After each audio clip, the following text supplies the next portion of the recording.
मैं एक पुजारी की बेटी थी। मुझे आज तक किसी मर्द ने देखा तक नहीं था, मगर शादी की पहली ही रात मेरे पति ने मुझ पर चरित्रहीन होने का इल्जाम लगा दिया। इस बात को साबित करने के लिए उसने मेरा अल्ट्रासाउंड करवाया और तब पता चला कि मैं तो 4 महीने की गर्भवती थी। वह तुरंत ही तलाक देकर मायके छोड़ गया। मैं टूट चुकी थी और रोती बिलखती हुई अपने पिता के घर लौट आई। रात के करीब 2 बजे थे। जब मैं अपने बिस्तर पर लेटी हुई थी तो मुझे कुछ गीला गीला सा महसूस हुआ। जैसे ही मैंने चादर हटाई, मेरी आंखें हैरत से फटी की फटी रह गईं। मैं एक प्रतिष्ठित और ऊंचे कुल के पुरोहित की बेटी थी। अगर यह कहा जाए कि मेरे पास अपनी शराफत का प्रमाण पत्र था तो यह गलत नहीं होगा। मोहल्ले में हमारे परिवार को बहुत सम्मान की नजर से देखा जाता था। पिताजी की ईमानदारी और शराफत की मिसाल दी जाती थी। लेकिन मैंने गौर किया कि जब भी पिताजी की तारीफ होती, बुआ के चेहरे पर तनाव आ जाता। वह कुछ बोलती नहीं, बस इनकार में सिर हिलाती रहती। तारीफ करने वाला जब चला जाता तो बुआ कहती, व्यवहार चाहे जितना अच्छा हो, भगवान तो इंसान की नियत देखते हैं। मैं उनकी बात पर सिर हिलाकर चुप हो जाती। उनकी आंखों में गहरी उदासी दिखती, जैसे वह कुछ कहना चाहती हो पर कह नहीं पाती। शुरू में मैं जिद करती कि वह बताएं उनके मन में क्या है, लेकिन जब उन्होंने जवाब देना बंद कर दिया तो मैंने भी सवाल करना छोड़ दिया। मुझे एहसास हो गया था कि वह अपने दिल की बात कभी नहीं बताएंगी।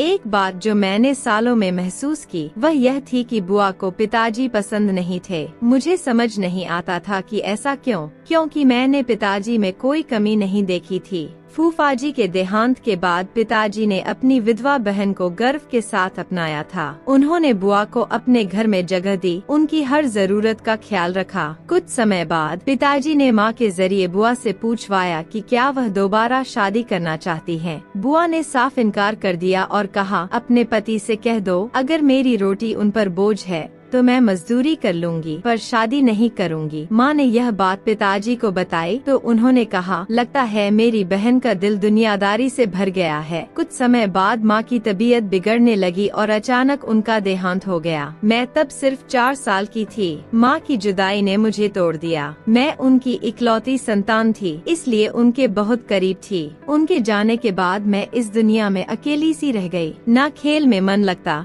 ना खाने पीने में। मैं दिन रात माँ को याद कर रोती रहती। बुआ अपने पति के गम में डूबी रहती थी, इसलिए उन्होंने मुझ पर ज्यादा ध्यान नहीं दिया। लेकिन एक दिन जब मैं बहुत बीमार पड़ गई, तब बुआ को एहसास हुआ कि मैं माँ के बिना अकेली हूँ। इसके बाद उन्होंने माँ की तरह मेरा ख्याल रखना शुरू किया। उनकी अपनी कोई संतान नहीं थी, इसलिए उन्होंने मुझे अपनी बेटी बना लिया। अब वह ज्यादातर समय मेरे साथ बिताने लगी। माँ के चले जाने के बाद मैं बहुत अकेली हो गई थी। इस अकेलेपन में मैंने बुआ के साये में माँ का प्यार तलाशना शुरू किया। बुआ जब भी पिताजी के बारे में कुछ बुरा कहती, मुझे उनकी बातें बुरी नहीं लगती थीं। एक शाम मैं किचन में खाना बना रही थी। बुआ सब्जी तैयार कर रही थी और मैं रोटियां बेल रही थी। तभी पिताजी किचन में आए, मेरे सिर पर प्यार से हाथ फेरा और बोले, बेटा मुझे बहुत भूख लगी है, जल्दी खाना ले आ। इतना कहकर वे बाहर चले गए। उनके जाते ही बुआ ने मेरी ओर देखा, मेरा हाथ दबाया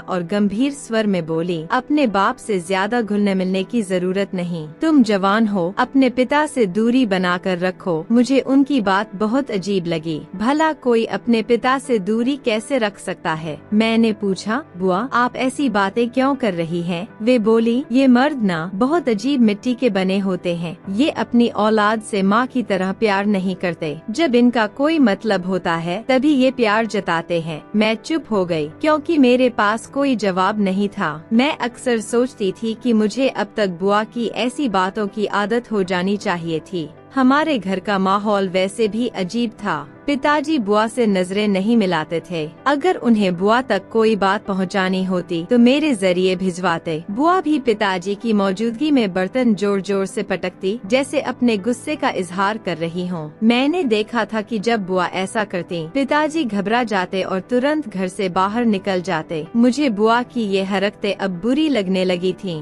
एक दिन मैंने उनसे पूछ ही लिया, बुआ आप मेरे पिताजी के साथ ऐसा क्यों करती हैं? वे सारा दिन बाहर रहते हैं और जैसे ही घर आते हैं आप गुस्सा दिखाने लगती हैं। बुआ ने अजीब लहजे में कहा, तेरे बाप ने मुझ पर बहुत जुल्म किए हैं। उसने मुझे इस घर की छत तो दी, लेकिन मेरी आत्मा को दागदार कर दिया। मैं उसे कभी माफ नहीं कर सकती। इसलिए मैं तुझे बार बार कहती हूँ कि इस इंसान से जितना हो सके दूर रह। मैंने कहा, बुआ आप ऐसा क्यों कहती हैं? पिता तो औलाद के सिर का साया होते हैं। औलाद अपने माँ बाप के साये में सुकून पाती है और आप मुझे इस साये से दूर करना चाहती हैं। बुआ बोली, मैं तुझे साये से नहीं जलते सूरज से दूर करना चाहती हूँ। कुछ रिश्ते सही नहीं होते, वे जलाने वाली धूप होते हैं। मुझे बुआ की बातें कभी समझ नहीं आईं, इसलिए मैंने उनकी बातों पर ध्यान देना छोड़ दिया। वे हर रात मेरे कमरे में आती, मुझसे बातें करती और कहती, जब तक तू सो नहीं जाएगी मैं अपने कमरे में नहीं जाऊंगी। मैं कहती, बुआ मैं बड़ी हो गई हूँ, मेरी फिक्र न करें, मैं खुद सो जाऊंगी। लेकिन वे कहती, अब तू बड़ी हो गई है, इसलिए मुझे तेरी ज्यादा फिक्र होती है। जब तू सो जाएगी तब मैं अपने कमरे में जाऊंगी। हर रात ऐसा ही होता था। उस रात भी मैं बुआ से बातें करते करते सो गई। रात के शायद 2 बजे थे जब मेरी नींद खुली। मैंने पानी पीना चाहा, लेकिन हैरानी हुई कि मेरी साइड टेबल पर पानी का गिलास नहीं था। ऐसा पहले कभी नहीं हुआ था। शायद पहले मेरी आंखें रात में कभी खुली ही नहीं थीं। खैर, मैंने सोचा कि किचन जाकर पानी पी लेती हूँ। जब मैं अपने कमरे से बाहर निकली तो देखा कि बुआ के कमरे से रोशनी आ रही थी। मुझे हैरानी हुई, इतनी रात गए बुआ जाग रही हैं? कहीं उनकी तबीयत तो खराब नहीं? मैं जल्दी से उनके कमरे की ओर बढ़ी। दरवाजा बंद था, लेकिन अंदर से पिताजी की आवाज सुनाई दी। वे कह रहे थे, जो कुछ हुआ वह सब गलतफहमी थी, मुझे माफ कर दो। बुआ रो रही थीं। उन्होंने कहा,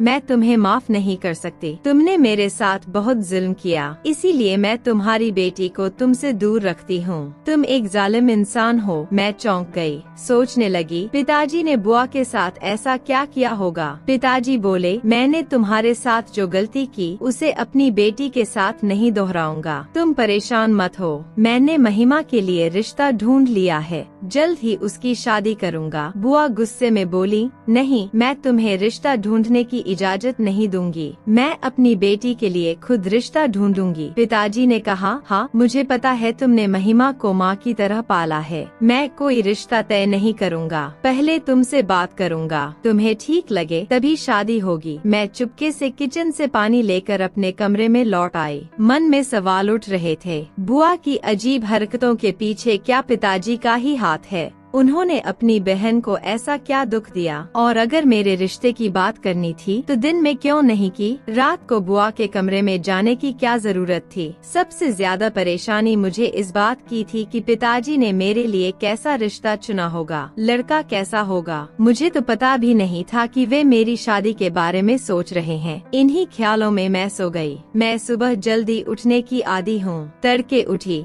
नहा धोकर पूजा की, बुआ के कमरे में गई। वे मुस्कुराते हुए बोली, हमारी बन्नो दुल्हन बनेगी। मैं उनकी और पिताजी की बातें सुन चुकी थी पर जाहिर नहीं किया। मैंने सपाट चेहरा बनाकर कहा, बुआ आप क्या कह रही हैं? वे बोली, तुम्हारी शादी की बात कर रही हूँ। तुम्हारे पिताजी ने लड़का पसंद कर लिया। आज वे लोग रिश्ता लेकर आएंगे, हम देखकर हाँ कर देंगे। खुशी हुई ना? मैंने चेहरा बुझाया और कहा, बुआ आपको क्या सपना आया था? वे घबरा गई। बोली, तुम्हारे पिताजी ने मुझे बताया। मैंने पूछा, कब बताया? कल रात तो आप मेरे कमरे में थी, तब तक तो आपने कुछ नहीं कहा। मुझे खुद नहीं पता था कि मैं ऐसे सवाल क्यों कर रही थी। बुआ के चेहरे का रंग बदल रहा था। वे बोली, तुम्हारे सोने के बाद तुम्हारे पिताजी ने बताया। मैंने कहा, आप तो पिताजी से बात करना भी पसंद नहीं करती, फिर मेरे सोने के बाद बात क्यों की? बुआ का चेहरा लाल पड़ गया। वे गुस्से में बोली, महिमा तुमने मेरा दिमाग खराब कर दिया, अब मुझसे बात मत करो। इतना कहकर वे चली गयी। मैं चुपचाप अपने बिस्तर पर लेट गई। मैं अपने कमरे से दोपहर को बाहर नहीं निकली थी। तभी कुछ लोग मुझे देखने आए। बुआ मुझे अपने साथ बाहर ले गयीं। मेरी होने वाली सास मुझे देखकर आशीर्वाद देने लगी। मैंने चुपके से नजर उठाकर देखा तो पता चला कि मेरा होने वाला पति समीर भी मुझे देखने आया था। हमारी नजरें मिली और उसकी मुस्कुराहट ने मेरे दिल पर जादू सा कर दिया। मुझे लग गया कि मैं उसे पसंद आ गई हूँ। थोड़ी देर मेहमानों के साथ बैठने के बाद मैं कमरे में लौट आई। समीर का रिश्ता मेरे लिए आया था। वह एक अच्छा इंसान था और मुझे पसंद भी आया। अगर मेरी शादी उससे होती तो मुझे कोई ऐतराज नहीं था। मेहमानों के जाने के बाद बुआ मेरे पास आई और मेरा हाथ पकड़कर बोली, बताओ लड़का कैसा लगा? तुमने उसे देखा ना? मैंने सिर हिलाया। बुआ ने कहा, मैंने तुम्हारे पिताजी से कह दिया था कि जब तक लड़का घर पर नहीं आएगा महिमा उसे नहीं देखेगी। अगर ऐसा नहीं होता तो मैं शादी के लिए नहीं मानती। उनकी बात सुनकर मैं मुस्कुरा दी। सुबह जब बुआ ने मेरी शादी की बात की थी तो मैं परेशान थी, लेकिन अब समीर को देखकर मुझे सुकून मिला। बुआ बोली, तुमने सही अंदाजा लगाया बेटा, वह लड़का अच्छा है और दिखने में भी ठीक है। मैंने सिर हिलाया और बुआ के गले लग गई। उनकी आंखों में आंसू थे। वे बोली, बेटा जितनी जल्दी तुम विदा होकर अपने घर चली जाओगी उतना अच्छा होगा। मैंने कहा, मेरे जाने के बाद पिताजी के जुल्म से आपको कौन बचाएगा? बुआ हंस पड़ी और बोली, अब मुझे किसी से डर नहीं। उनकी आंखों में कुछ अलग सा भाव था जो मुझे डराने लगा। मैंने पूछा, पिताजी ने अगर आप पर जुल्म किया तो आपने क्या बदला लिया? बुआ ने कहा, तुम इन बातों में मत पड़ो। मैं इतनी मजबूत हूँ कि अपना बदला खुद ले सकती हूँ। तुम अपनी शादी पर ध्यान दो। मैं मुस्कुरा दी। मैंने सोच लिया था कि शादी के बाद जब पहली बार मायके आऊंगी तो बुआ से उनकी जिंदगी का हर राज जानूंगी। लड़के वालों ने 1 हफ्ते में शादी की तारीख तय करने को कहा। मैं सोच रही थी कि इतनी जल्दी क्यों, लेकिन बुआ बहुत खुश थीं। वे बोली, महिमा लड़का और उसके घर वाले बहुत अच्छे हैं। जितनी जल्दी तुम विदा हो जाओ उतना अच्छा, कहीं रिश्ता अटक न जाए। मैंने हैरानी से पूछा,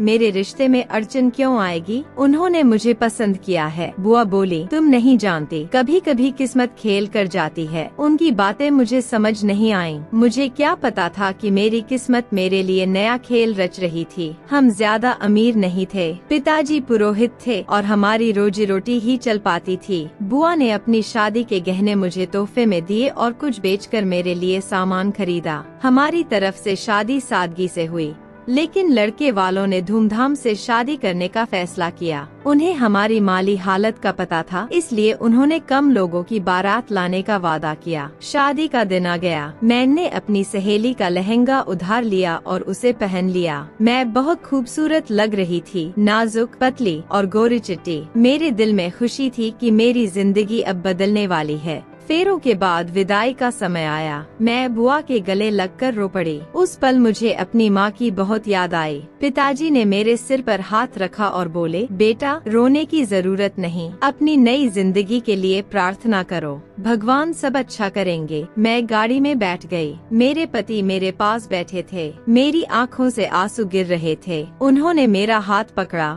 और मेरे दिल की धड़कनें तेज हो गयीं। उन्होंने कहा, हमेशा मेरी बनकर रहना, मैं उम्र भर तुम्हारा साथ दूंगा, तुम्हारी आंखों में कभी आंसू नहीं आने दूंगा। मैं बहुत परेशान थी, लेकिन वे मुझे तसल्ली देने लगे। बोले, माँ ने मुझे कई लड़कियों की तस्वीरें दिखाई थी, पर मुझे कोई पसंद नहीं आई। लेकिन जब मैंने तुम्हें देखा, मैंने सोच लिया कि तुम ही मेरी पत्नी बनोगी, मेरे घर की रानी बनोगी। उनकी बातें सुनकर मेरा दिल सुकून में आ गया। अजनबीपन की दीवारें पल में रह गयीं। मैं अपनी किस्मत पर गर्व कर रही थी कि मुझे इतना अच्छा जीवन साथी मिला। मुझे लगने लगा कि उनकी संगत में मेरी जिंदगी खूबसूरत गुजरेगी, लेकिन मुझे क्या पता था कि किस्मत पलटने वाली है। ससुराल पहुंचकर मेरे पति ने मेरा हाथ पकड़कर मुझे गाड़ी से उतारा। घर में रस्में हुई, फिर मुझे बेडरूम में बिठाया गया। बेडरूम फूलों से सजा था। थोड़ी देर बाद मेरे पति आए और बोले, अब तुम इस कमरे की नहीं, पूरे घर की मालकिन हो, तुम जो चाहो कर सकती हो, कोई रोक टोक नहीं। मुझे बस तुमसे वफा चाहिए। मैं चाहता हूँ कि तुम सारी जिंदगी मेरे साथ वफादार रहो। फिर वे मेरे पास बैठे और बोले, मैं जानता हूँ मैं एक अजीब सवाल पूछने जा रहा हूँ। कोई पति पहली रात ये नहीं पूछता, पर मैं चाहता हूँ कि हम आज ही एक दूसरे के बारे में सब जान लें। अगर तुम्हारा कोई दोस्त रहा हो तो मुझे बता दो। मैं तुम्हारी हर गलती भूलकर नई जिंदगी शुरू करना चाहता हूँ। मैंने कहा, सबीर, मेरी जिंदगी में आप पहले मर्द हैं। आपसे पहले मैंने किसी की तरफ नजर भी नहीं उठाई। मैं 100% सच बोल रही थी। मैंने कभी किसी मर्द से दोस्ती के बारे में सोचा भी नहीं था, लेकिन मुझे यह भी एहसास था कि अगर मैंने अतीत में कोई गलती की होती तो मैं अपने पति को कभी नहीं बताती। बुआ कहती थी, अगर औरत शादी से पहले कोई गलती कर बैठे तो ये उसका और भगवान का मामला है। अपने गुनाह के बारे में पति को कभी नहीं बताना चाहिए। मर्द प्यार से दिल की बात पूछ लेता है और फिर उम्र भर ताने मारता है। मर्द के प्यार के जाल में फंसकर अपनी गलती कभी नहीं बतानी। मेरे पति मुस्कुराए और बोले, हाँ महिमा, मैं जानता हूँ तुम पुरोहित की बेटी हो, तुम कोई गलती नहीं कर सकती। तुमसे शादी की यही वजह है कि तुम्हारा अतीत बेदाग होगा। मैं भी मुस्कुराई। वे मुझे प्यार भरी नजरों से देख रहे थे। फिर बोले, महिमा कपड़े बदल कर आ जाओ, हम बैठकर बातें करेंगे, एक दूसरे की पसंद नापसंद जानेंगे। हम अपनी जिंदगी के सबसे खूबसूरत दिन एक दूसरे के साथ गुजारेंगे। समीर की बातें सुनकर मेरी आंखें चमक उठी थीं। ऐसा लग रहा था जैसे जिंदगी की सारी खुशियाँ मेरे हाथों में थमा दी गई हों। मैं जल्दी से आरामदायक कपड़े पहनकर आई। समीर मुझे मुस्कुराते हुए देख रहा था। उसने कहा, तुमने तो लाल रंग के कपड़े पहन लिए, लगता है तुम्हें चटकीले रंग पसंद हैं। मैंने सिर हिलाकर इनकार किया और बोली, नहीं, मुझे तो नीला रंग ज्यादा पसंद है। लेकिन बुआ कहती थी कि शादी से पहले लाल रंग पहनने से नई दुल्हन के लिए खुशियाँ आती हैं। समीर, मैं चाहती हूँ कि आपसे मेरी जिंदगी खुशियों से भर जाए। समीर ने मेरा हाथ थामा, मुझे पास बिठाया और बोला, बताओ तुम और क्या चाहती हो। मैंने कहा, मुझे आपसे प्यार, मोहब्बत और सम्मान चाहिए। वह मुस्कुराते हुए मेरी बातें सुन रहा था, लेकिन अचानक उसकी मुस्कान गायब हो गई। उसका चेहरा पीला पड़ गया। उसे परेशान देखकर मेरी सांसें थम सी गईं। मुझे किसी अनहोनी का डर सताने लगा। मैं चुपचाप उसका चेहरा पढ़ने लगी, यह सोचकर कि अब वह क्या कहने वाला है। समीर ने धीरे से बोलना शुरू किया, तुम बहुत पतली हो, क्या तुम्हारी खुराक कम है। उसकी बात सुनकर मैं घबरा गई। मुझे लगा शायद उसे मोटी लड़कियां पसंद हैं।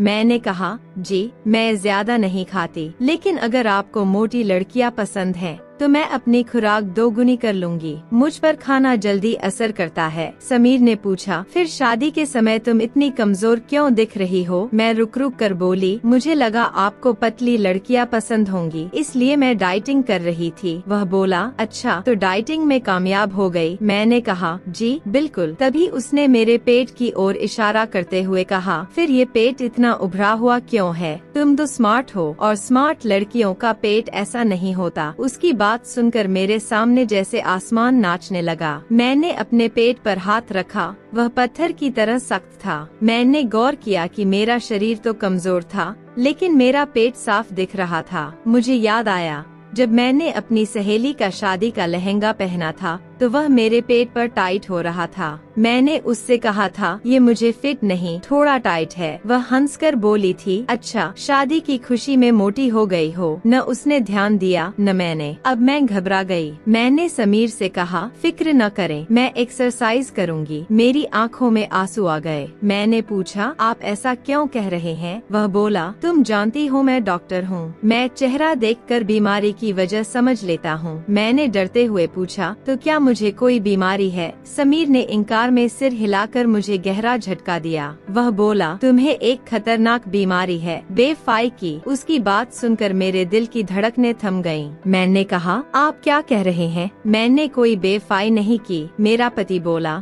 तुम्हारे पेट में किसका बच्चा है, मुझे सच बताओ। मैं फूट फूट कर रोने लगी और बोली, ऐसी कोई बात नहीं, मैंने कुछ गलत नहीं किया, मैं प्रेग्नेंट नहीं हूँ। मेरे पेट में बच्चा कहाँ से आएगा। वह गुस्से में बोला, मैं सिर्फ वफादारी चाहता हूँ, लेकिन तुमने यह क्या किया। किसी और का बच्चा लेकर मेरे घर में आ गई। तुम्हें तो डूबकर मर जाना चाहिए। मैं उसकी बातें समझ नहीं पा रही थी। मैंने कहा, आप यह क्या कह रहे हैं, मैं तो किसी मर्द से बात तक नहीं करती। वह बोला, अगर तुम अपनी गलती नहीं मानती तो मैं भी तुम्हें तलाक देने को तैयार नहीं। मुझे जिंदगी भर अफसोस रहेगा कि काश मैंने तुम्हारी बात मान ली होती। चलो मैं तुम्हें डॉक्टर के पास ले चलता हूँ, चेकअप के बाद सच सामने आ जाएगा। मैंने पूछा, तो आप इसीलिए ऐसी बातें कर रहे थे। समीर ने कहा, हाँ, क्योंकि मैं किसी बेवफा औरत को अपने घर में नहीं रख सकता। उसने मेरा हाथ पकड़ा और मुझे बाहर ले गया। शुक्र था कि उस वक्त आंगन में कोई नहीं था, वरना लोग पूछते कि नई दुल्हन को कहाँ ले जा रहे हो। अगर वह कह देता कि गायनाकोलॉजिस्ट के पास, तो मेरी इज्जत का क्या होता। मैं चुप रही। मेरे पास कहने को कुछ नहीं था।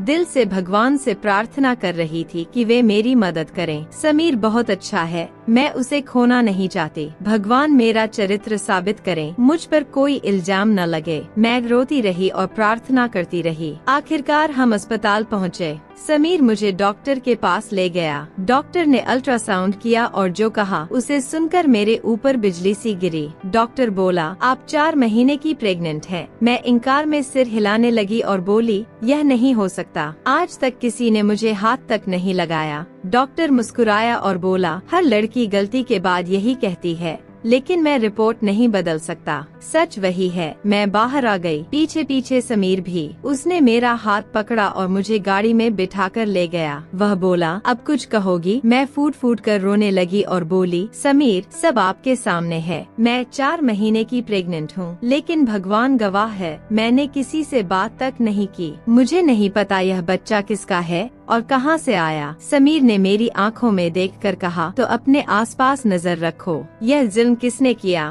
तुम्हारे घर में कितने लोग हैं? मैंने कहा, हम सिर्फ 3 लोग हैं, मैं, मेरे पिता और मेरी बुआ। समीर ने मुझसे कहा, अपने आसपास ध्यान रखना। इसके बाद उसने मुझे तलाक दे दिया। मैंने उससे कुछ नहीं कहा। शायद यही मेरी किस्मत थी। वह मुझे मेरे पिता के घर छोड़ गया। मैंने दरवाजे पर दस्तक दी। बुआ ने दरवाजा खोला और मुझे देखकर हैरान रह गई। बोली, तू यहाँ कैसे आ गई? रात का 1 बजा है। नई नवेली दुल्हन शादी की पहली रात मायके नहीं आती। मैंने कहा, बुआ, मेरे पति ने मुझे तलाक दे दिया। यह सुनकर बुआ स्तब्ध रह गयी। बोली, यह क्या कह रही है? उसने तुझे तलाक क्यों दिया? मैंने जवाब दिया, क्योंकि मेरे पेट में 4 महीने का बच्चा है। यह सुनते ही बुआ ने मुझे जोरदार थप्पड़ मारा और गुस्से में बोली, तूने किसके साथ यह हरकत की? तुझे शर्म नहीं आई? मैं चीख चीख कर रोने लगी। मैंने कहा, बुआ, मैंने कुछ गलत नहीं किया। मुझे नहीं पता यह बच्चा कहाँ से आया, किसका है। मैंने कोई बुरा काम नहीं किया। मैं रोती रही। फिर बुआ मेरे पास बैठी और मुझे गले लगाया। उन्होंने मुझे कमरे में ले जाकर पानी पिलाया और पूछा,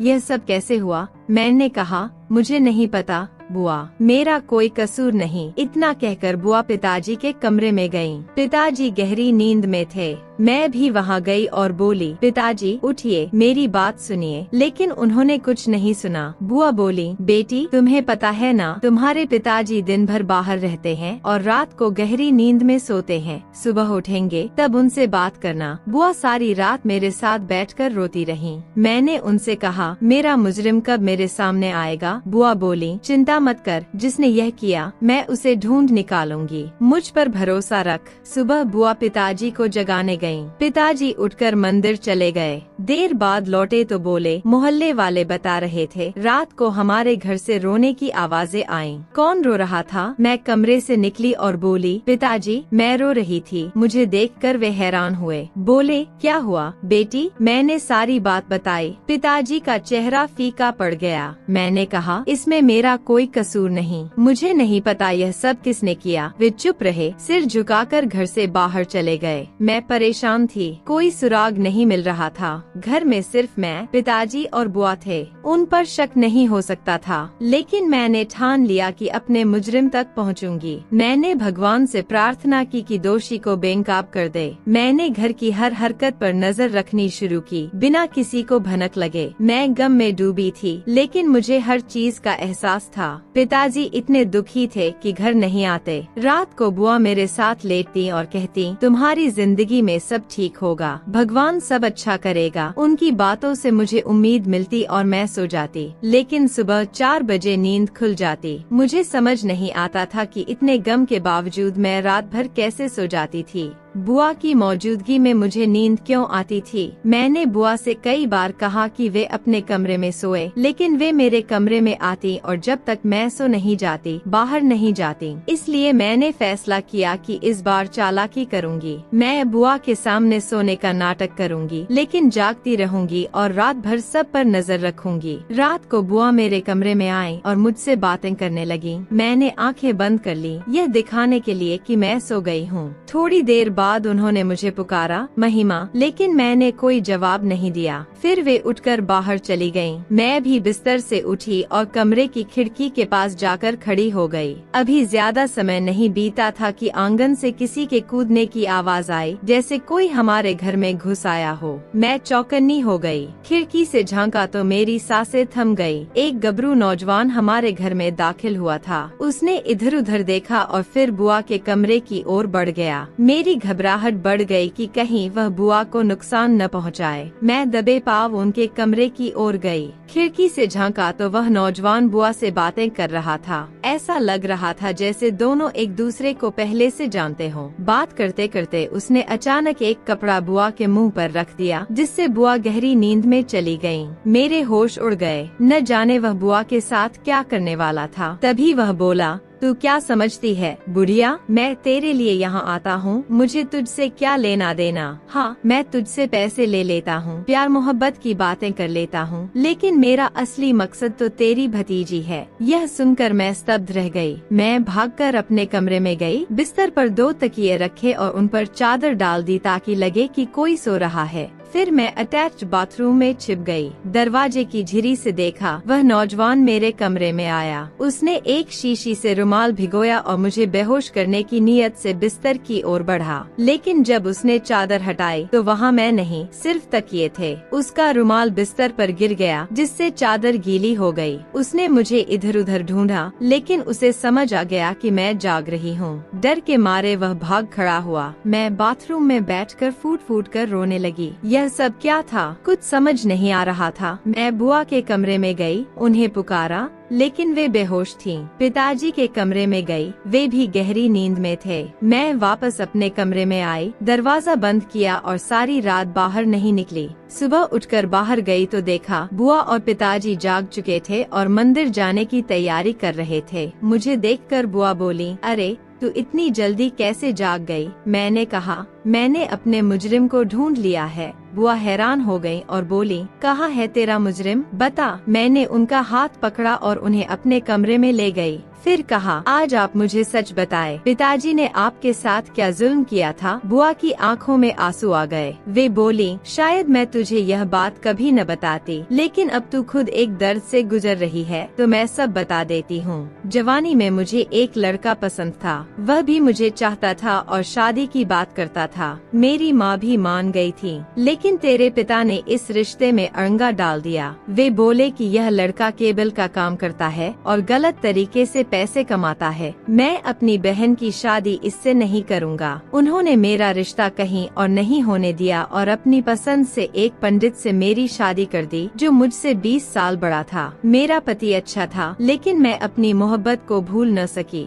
शादी को कुछ ही समय हुआ था कि मेरे पति का देहांत हो गया। यह मेरे लिए बहुत बड़ी सजा थी। ससुराल वालों ने मुझे मनहूस कहकर घर से निकाल दिया। मैं अपने घर लौट आई थी। मेरा भाई मुझसे नजरें चुराने लगा। उसे पता था कि यह सब उसकी वजह से हुआ। अगर उसने मेरी पसंद से शादी करवाई होती तो आज मैं विधवा न होती। मेरे पास मेरे पति का साथ होता। भाई मुझसे बात करने से भी डरता था। उसने अपनी पत्नी से कहा, जाओ मेरी बहन से पूछो कि क्या वह दोबारा शादी करना चाहती है। मैंने अपने पुराने प्रेमी का नंबर ढूंढा और उससे बात की। उसने कहा, मैं अब शादीशुदा हूँ, मेरी जिंदगी में तुम्हारी कोई जगह नहीं। मैंने भी दूसरी शादी से इनकार कर दिया। उसी दिन से मैं तुम्हारे पिता से नफरत करने लगी। मुझे डर था कि जब वह तुमसे प्यार से पेश आता, तुम्हारी हर नाज उठाता, तो वह तुम्हारी शादी किसी उम्रदराज आदमी से करवा देगा। अगर तुम मना करती तो वह मेरी मोहब्बत का जिक्र कर तुम्हें ब्लैकमेल करता। मैंने तुमसे बहुत प्यार किया बेटी, तुम्हारी हर ख्वाहिश पूरी की, लेकिन मुझे डर था कि वह तुम्हें बरगलाएगा, कहेगा क्या तुम मेरी छोटी सी ख्वाहिश पूरी नहीं कर सकती, इसीलिए मैंने तुम्हें और तुम्हारे पिता को कभी करीब नहीं आने दिया। बेटियां अपने पिता की खातिर सब कुछ कर गुजरती हैं। मुझे डर था कि तुम भी उनकी खुशी के लिए किसी उम्रदराज से शादी कर लेती और मेरी तरह विधवा हो जाती। जब भी मैं तुम्हारे पिता को देखती, मेरा गम ताजा हो जाता। मैं गुस्से में बर्तन पटकने लगती। मैंने ठान लिया था कि इस आदमी से बदला लूंगी। वह कहता था कि मेरा पति मुझे हलाली कमाई खिलाएगा। मैंने सोचा मैं भी गलत रास्ते पर चलूंगी। तुम्हें सुनकर दुख होगा, लेकिन तुम्हारी बुआ ने अपनी उम्र से 10 साल छोटे लड़के के साथ नाजायज रिश्ता बना लिया। मैं हर रात तुम्हारे पिता और तुम्हारे खाने में नींद की गोली मिला देती थी ताकि वे रात भर जाग न सकें। इन बातों को सुनकर मैं फूट फूट कर रोने लगी। मैंने कहा, मैं सब जान चुकी हूँ। कल रात मैं जाग रही थी। आपको सुलाने के बाद जब आप अपने कमरे में गयी, थोड़ी देर बाद एक लड़का घर में आया। वह आपके कमरे में गया, आपको नींद की दवा दी, फिर मेरे कमरे में आया। मैंने खुद को कमरे में बंद कर लिया था। उसने मुझे भी दवा देने की कोशिश की, लेकिन मैं बच गई। वह आपके कमरे में कह रहा था, मैं तुम्हारी खातिर नहीं, तुम्हारी भतीजी के लिए आता हूँ। जिसने मुझे यह दर्द दिया वह वही लड़का था जिसे आप घर बुलाती थी। आपका गुनाह मेरी जिंदगी का सबसे बड़ा गुनाह बन गया। आपने मुझे उम्र भर का दुख दे दिया। मैं बोलती रही और फिर बेहोश हो गई। मेरी आंखें अस्पताल में खुली। बुआ ने बताया कि मेरे पेट में पल रहा बच्चा खत्म हो गया। यह सुनकर मेरी आंखों में आंसू आ गए। मैं उस बच्चे को प्यार नहीं दे पाती। वह मुझे हमेशा मेरी तकलीफ और अतीत की याद दिलाता। मैं उम्र भर उससे नफरत करती। बुआ ने उस लड़के से बदला लेने की ठानी। उन्होंने उसे एक रात फिर घर बुलाया। जैसे ही वह आया, बुआ ने पुलिस को फोन कर कहा, यह चोर है। चोरी के इल्जाम में उसे गिरफ्तार करवा दिया गया। इधर मेरे तलाक की खबर पूरे परिवार में फैल चुकी थी। मुझे डर था कि अब सब मुझ पर ही इल्जाम लगाएंगे, लेकिन भगवान का शुक्र है समीर का, उसने सबको बता दिया कि वह अपनी पत्नी को तलाक इसलिए दे रहा है क्योंकि उसे कोई और लड़की पसंद थी। उसने मेरा इल्जाम अपने सिर ले लिया। उसके तलाक के बाद मेरे लिए कई रिश्ते आए, लेकिन मैं अभी शादी के बंधन में बंधने के लिए बिल्कुल तैयार नहीं हूँ। अब आप ही बताएं मुझे क्या करना चाहिए। दोस्तों, अगर आपको हमारी कहानी पसंद आए तो कृपया कमेंट करके जरूर बताएं। वीडियो को लाइक करें और ज्यादा से ज्यादा शेयर करें। अगर आप इस चैनल पर नए हैं तो सब्सक्राइब करना न भूलें और नोटिफिकेशन बेल दबाएं ताकि